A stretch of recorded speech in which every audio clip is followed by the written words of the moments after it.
Welcome to NCN news. నా పేరు సంధ్య. బులెటిన్లో ముందుగా హెడ్లైన్స్. క్రూజిబుల్ ఇండస్ట్రీ అభివృద్ధికి కృషి చేస్తాను, ఎంపీ అభ్యర్థి గూడూరి శ్రీనివాస్. క్రూజిబుల్ ఇండస్ట్రీ అభివృద్ధికి తమ వంతు కృషి చేస్తామని వైఎస్ఆర్సీపీ అభ్యర్థి డాక్టర్ గూడూరి శ్రీనివాస్, రూరల్ నియోజకవర్గ ఎమ్మెల్యే అభ్యర్థి చెల్లుబోయిన వేణుగోపాలకృష్ణ పేర్కొన్నారు.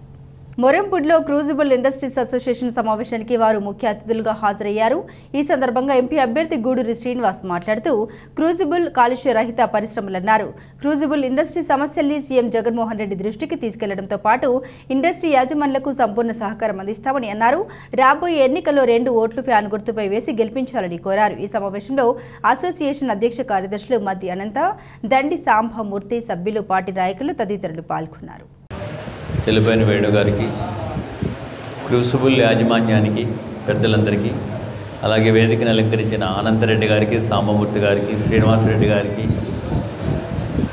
శ్యామలరావు గారికి అందరికీ నమస్కరిస్తూ, అలాగే కార్మిక నాయకులు కూడా ఉన్నారు ఇక్కడ, వారికి కూడా నమస్కరిస్తూ, రాజమండ్రి చారిత్రాత్మక నగరం. ఈ నగరానికి వన్నె తెచ్చింది ఈ క్రూసిబుల్ ఇండస్ట్రీ. మా చిన్నప్పటి నుంచి కూడా క్రూసిబుల్ ఇండస్ట్రీ గురించి వింటున్నాం, కానీ ఎప్పుడు ఇలాగా మిమ్మల్ని కలుసుకోవడం జరగలేదు. ప్రపంచ ప్రసిద్ధిగాంచిన క్రూసిబుల్ ఇండస్ట్రీ రాజమండ్రిలో ఉండడం రాజమండ్రికి గర్వకారణం. దీనికి కావాల్సిన ముడి సరుకు గ్రాఫైట్ కొంత కొరత ఏర్పడింది. అది బీజేపీ నాయకులు గాలి జనార్దన్ రెడ్డి గారి దయ వల్ల ఆ ఇండస్ట్రీలు కర్ణాటకలో మూతపడిపోయాయి. ప్రస్తుతం మనం ఇంపోర్ట్ చేసుకుంటున్నాం, మడగాస్కర్ నుంచి ఇంపోర్ట్ చేసుకుంటున్నాం. తమిళనాడులో ఉంది కానీ అది సరిపోవట్లేదు. సో రానున్న రోజుల్లో ఈ ముడి సరుకు కూడా మన ఇండియాలోనే మనకి దొరికేటట్టుగా చేయడానికి నేను పార్లమెంట్లో నేను మీ దయ వల్ల, దేవుడు ఆశీస్సు వల్ల ఎన్నికైతే డెఫినెట్గా నేను కృషి చేసి ఈ గ్రాఫైట్ మనకి ఇక్కడ లోకల్గానే అందేటట్టుగా నేను ప్రయత్నం చేస్తాను. దీనిలో పొల్యూషన్ బాగా తక్కువ, కంపేర్ చేస్తే ఇది పేపర్ మిల్ కానీ ఇట్లతో కంపేర్ చేస్తే చాలా తక్కువ. కాకపోతే సుమారుగా 100 ఇండస్ట్రీలు ఉన్నాయి ఇన్ అండ్ అరౌండ్ రాజమండ్రి. అందులో 70% మన వేణు గారి ఆధ్వర్యంలోనే ఉన్నాయి రూరల్ నియోజకవర్గంలో, మిగిలినవి టౌన్లో ఉన్నాయి. ఎక్కడ ఏది ఉన్నా కూడా చాలా పరిశ్రమలు కూడా కొన్ని మూతపడిపోయాయి, ఎందుకంటే కార్మికుల కొరత వల్ల.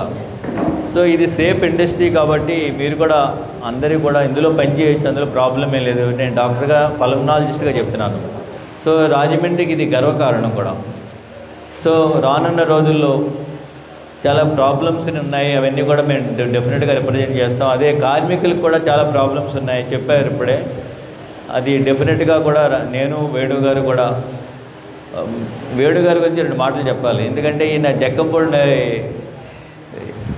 గారికి వారసులు. యాక్టివ్గా ఈయన సమస్యల్ని ఇట్టే పరిష్కరించే మంచి మేధస్సు ఉన్న వ్యక్తి. సో ఇలాంటి వ్యక్తి మనకి మంత్రిగా, రెడీమేడ్ మంత్రిగా రావడం మన అదృష్టం. మళ్ళీ మీరు ఒకసారి గెలిపిస్తే ఈసారి మంత్రి, ఉప ముఖ్యమంత్రి కూడా అవుతారు, మీకు అందరికీ కూడా సేవ చేస్తారు. గౌరవ ముఖ్యమంత్రి గారు మనకందరికీ కూడా చక్కని సంక్షేమం ఇచ్చారు 33 పథకాలతోటి.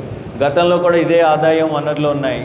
గత ముఖ్యమంత్రి 3 పర్యాయాలు చేశారు, కానీ ఆయన ఇంత సంక్షేమం ఇవ్వలేదు, పేదరికం తగ్గలేదు. మీరు గమనించాల్సిన విషయం.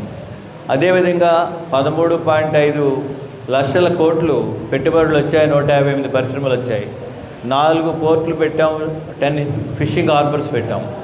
ఇదంతా కూడా అభివృద్ధి చేసాం. అంటే ప్రతిపక్షాల వాళ్ళు అభివృద్ధి లేదు వాళ్ళు డబ్బులు ఇస్తున్నారన్నారు, అందులో వాస్తవం లేదు. అలాగే 17 మెడికల్ కాలేజెస్ స్టార్ట్ చేస్తాం. అదేవిధంగా నాణ్యమైన విద్యను అందిస్తున్నాం. ఈరోజు పిల్లలకి గవర్నమెంట్ స్కూల్లో కూడా ఇంగ్లీష్ విద్యను ఇస్తున్నాం. టోఫెల్ లెవెల్ 1 and 2 కూడా ఇంట్రడ్యూస్ చేస్తాం. అంటే ఇలాంటి చదువుకోవాలి అంటే సుమారుగా సంవత్సరానికి 2 లక్షలు 3 లక్షలు పే చేయాలి కార్పొరేట్ స్కూల్స్లో. సో జగన్మోహన్ రెడ్డి గారు ఈ రాష్ట్రంలో పిల్లలు, పేద ప్రజల పిల్లలు ఎవరు కూడా పనుల్లోకి వెళ్ళకూడదు, చదువుకోవాలని చెప్పి ఇంత చక్కని విద్యను అందిస్తున్నారు. అదేవిధంగా అమ్మఒడి, విద్యాదీవన, వసతి దీవెన, ఫీజు రీయింబర్స్మెంట్ ఏ స్కూల్లో చదివినా కూడా ఇస్తున్నారు. సో మూడోది ఆరోగ్యం. 25 లక్షలు పెంచారు ఆరోగ్యశ్రీని. 5 మెడికల్ కాలేజీలు పెట్టారు కొత్తగా. రాజమండ్రిలో కూడా ఒక మెడికల్ కాలేజ్ వచ్చింది. గత 50 సంవత్సరాల్లో కొత్త గవర్నమెంట్ మెడికల్ కాలేజీ ఎవరు కూడా స్థాపించాల. ఇదంతా కూడా చేసింది జగన్మోహన్ రెడ్డి గారు. సో ఇంత చక్కని పరిపాలన అందిస్తున్నారు. అదేవిధంగా అగ్రకులాల్లోని పేదలకు కూడా బీఈబీసీ నేస్తం పెట్టారు, కాపు నేస్తం పెట్టారు. ఈరోజు బీసీ సాధికారత అని చెప్పి 25 పార్లమెంట్ సీట్లలో 11 సీట్లు కేవలం బీసీ అభ్యర్థులకి ఇచ్చారు. ఎస్సీ ఎస్టీ మైనారిటీస్ ఇంకో 6 పోగా టోటల్గా 25లో 16 సీట్లు వీళ్ళకే కేటాయించారు. అంటే అన్ని వర్గాల వారు కూడా అభివృద్ధి చెందాలి, అందరూ బాగుండాలి అనేది జగన్మోహన్ రెడ్డి గారి లక్ష్యం. సో ఇలాంటి ముఖ్యమంత్రి ఉండడం మన అదృష్టం. ఇలాంటి వ్యక్తిని మనం కాపాడుకోవాల్సిన అవసరం ఉంది. అవునా కదా? ఉందంటారా? సో అదేవిధంగా నేను స్థానికుడిని, మీకు దగ్గరలో ఉంటాను. ఒక 4 అడుగులు వేస్తే మా హాస్పిటల్ వస్తాయి. ఇక్కడే మీకు అవైలబుల్గా ఉంటాను, ఎప్పుడూ మీకు అందుబాటులో ఉంటాను. నేను పార్టీల కోసం, పదవుల కోసం పార్టీలు మారే వ్యక్తిని కాదు, ఎప్పుడు ఒకే పార్టీలో ఉంటాను. అలాగే ప్రతి ఎలక్షన్కి ఒక నియోజకవర్గం మారే వ్యక్తిని కాదు. మా కుటుంబం అంతా కూడా ఒకే పార్టీలో ఉంది. నీతి నిజాయితీ నిబద్ధతకి ఎప్పుడు కూడా మనిషికి, ఏ మనిషికైనా నీతి నిజాయితీ నిబద్ధత ఉండాలి. సో అలాంటి వ్యక్తులను ఎన్నుకుంటే మనకు మంచి జరుగుద్ది. మీరు రానున్న ఎలక్షన్లో నన్ను, వేణు గారిని ఫ్యాన్ గుర్తుపై 2 ఓట్లు కూడా ఫ్యాన్ గుర్తుపై వేసి గెలిపిస్తే మీ అందరికీ అండగా ఉంటాం, మీ కుటుంబ సభ్యుల్లో ఉంటాం అని చెప్పి అందరికీ హామీ ఇస్తూ సర్వే జనా సుఖినో భవంతు.